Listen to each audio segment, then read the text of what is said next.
അങ്ങനെ നമ്മുടെ അർജുൻ ശ്രീതും കൂടെ സംസാരിച്ചുകൊണ്ടിരിക്കുകയാണ്. അപ്പോൾ അർജുൻ പറയുന്നത് എൻ്റെ കൈ മുറിഞ്ഞു എന്ന് പാത്രം കഴുകിയപ്പോൾ എന്ന് പറയുന്നുണ്ട്. അപ്പോൾ ശ്രീതു പറഞ്ഞു അത് മനഃപൂർവ്വം ചെയ്തതായിരിക്കൂലേ എന്ന് പറയുന്നുണ്ട്. എന്നിട്ട് ശ്രീതു ചിരിക്കുന്നുണ്ട്. അപ്പോൾ ശ്രീതു പറയുന്നുണ്ട് ഇല്ലെങ്കിൽ ഇങ്ങനെയും പറയാം, എൻ്റെ അഹങ്കാരം കൊണ്ട് മുറിഞ്ഞതാണെന്നും പറയാമെന്ന് പറയുന്നുണ്ട്. അപ്പോൾ അർജുൻ ഇങ്ങനെ എന്ന് പറഞ്ഞ് സമ്മതിക്കുന്നുണ്ട്. അതിനുശേഷം അർജുൻ പറയുന്നുണ്ട് കർമ്മ ഈസ് എ ബൂമറ എന്ന് പറയുന്നുണ്ട്. അത് നിനക്ക് കിട്ടാതിരിക്കാൻ ഞാൻ പ്രാർത്ഥിക്കാമെന്ന് അർജുൻ പറയുന്നുണ്ട്.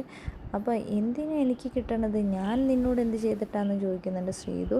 അപ്പോൾ ശ്രീതു പറയുന്നുണ്ട് കർമ്മ ഈസ് എ ബൂമറ, നീ എന്തിനാണ് അത് എന്നോട് പറയുന്നത്, ഞാൻ നിന്നൊന്നും ചെയ്തില്ലല്ലോ എന്നൊക്കെ ശ്രീതു പറയുന്നുണ്ട്.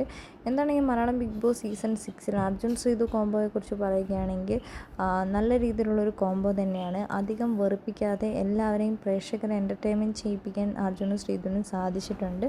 ഇതുവരെയുള്ള കോംബോസുകളിൽ വെച്ച് ഏറ്റവും നല്ലൊരു കോംബോ ആയിട്ട് മാറിയിരിക്കുകയാണ് അർജുൻ ശ്രീതു. അതേപോലെ തന്നെ അൻസിബ ഋഷിൻ്റെയൊക്കെ കോംബോസും നല്ലതായിരുന്നു. എന്താണെങ്കിലും Malayalam big boss season 6 top 5-ലെത്താൻ യോഗ്യതയുള്ളവരുടെ പേരുകൾ നിങ്ങൾ ജസ്റ്റ് കമൻറ്റ് ബോക്സിൽ കമൻറ്റ് അറിയിക്കാൻ മറക്കരുത് കേട്ടോ.